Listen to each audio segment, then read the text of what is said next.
అనంతపూర్ నుంచి హరిద్వార్, కేదార్నాథ్, మనాలి, జమ్మూ కాశ్మీర్ ఎక్కడికి వెళ్ళాలన్నా అనంతపూర్ వాళ్ళు యశ్వంత్పూర్ జంక్షన్ రైల్వే స్టేషన్లో 6th ప్లాట్ఫామ్లో ఉన్న పార్సల్ ఆఫీస్లో బైక్ పార్సల్ చేసుకోవచ్చు. ఇక్కడ parcel booking charges, special charges 1000, normal packing charges 800 ఉంటుంది. టైమింగ్స్ 8 to నైట్ 8 o'clock వరకు. అండ్ మీ ఆధార్ కార్డు, మీ డ్రైవింగ్ లైసెన్స్, మీ బండి ఆర్సీ, మళ్ళీ మీ బైక్ ఇన్సూరెన్స్ కాపీ తీసుకురావాలి. పార్సల్ ఆఫీస్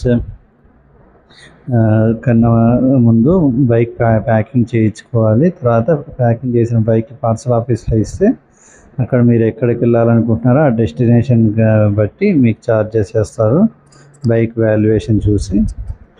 అలాగే మీరు ఒకవేళ హరిద్వార్ వెళ్తున్నారు, హరిద్వార్ కానీ రిషికేశ్ కానీ, అక్కడ మీకు ఫస్ట్ ప్లాట్ఫామ్లో లాస్ట్లో ఉంటుంది బైక్ పార్సల్ ఆఫీస్, అక్కడ రిసీవ్ చేసుకోవచ్చు.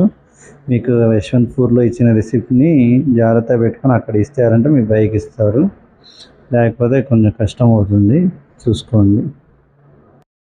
నేనైతే నాకు సాటర్డే ఫ్లైట్ ఉంది బెంగళూరు నుంచి ఢిల్లీకి. సో నేను వెనస్డే వచ్చేసి బైక్ పార్సల్ ఇచ్చేసాను బెంగళూరులో.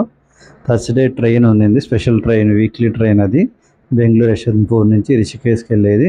ఆ ట్రైన్లో ఎక్కించారు. అది నేను అక్కడ వెళ్ళాక సండే రిసీవ్ చేసుకున్నాను హరిద్వార్లో. బైక్ బుక్ చేసిన తర్వాత మీ బైక్ మీద స్టిక్కర్ అంటిస్తారు, క్యూఆర్ కోడ్, అది ఫోటో తీసుకోండి. మీ ఫోన్కి కూడా మెసేజ్ వస్తుంది ఎప్పుడు బైక్ మీ ట్రైన్ ఎక్కించిన తర్వాత, ట్రైన్ అక్కడ పార్సల్ ఆఫీస్లో దించుకున్న తర్వాత కూడా మీకు మెసేజ్ వస్తుంది.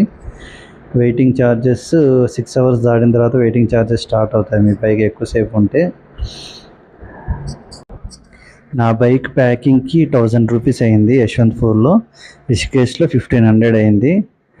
పార్సల్ చేయనీకి నా బైక్కి యశ్వంత్పూర్లో 2800 అయింది, రిషికేశ్లో 3500 అయింది. బైక్ పార్సల్ చేసేటప్పుడు ఫ్యూయల్ ట్యాంక్ ఎంటీ చేస్తారు వాళ్ళే. సో వీలైనంత తక్కువ పెట్రోల్ ఉండేలా చూసుకోండి మీరు బైక్ పార్సల్ చేయనీకి వచ్చేటప్పుడు, లేకపోతే వాళ్ళే ప్రాఫిట్ అవుతుంది.